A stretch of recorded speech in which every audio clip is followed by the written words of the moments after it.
মানুষ, বলিষ্ঠ কবি, বলিষ্ঠ বাচিক শিল্পী। আমার কবিতাটা হ্যাঁ, আমাদের মেরুদণ্ডটা প্লাস্টিকে, আমাদের যাপনতন্ত্রটা প্লাস্টিকে, সব কিছু কেমন যেন নুয়ে পড়েছে, লেদিয়ে পড়েছে সভ্যতা, লজ্জাহীন সাহসহীন এক একটা বোদা ভিড় তা পর্যন্ত চিরবির করে ওঠে, কিন্তু তা মনের বাইরে যেতে দিতে পারি না। মাঝে মধ্যে নিজেকেই নিজে চিনতে পারি না।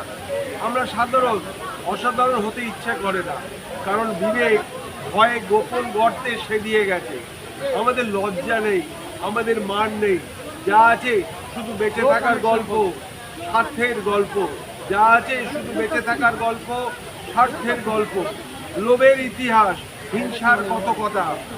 সাধারণ মানুষের সব কিছুই যেন নেতিয়ে পড়েছে, শুধু বুকের মধ্যে একটা ব্যথা চিনচিন করে।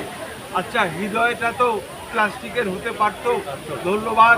সুনীলদা সুস্থ থাকুক, এই প্রার্থনা করি।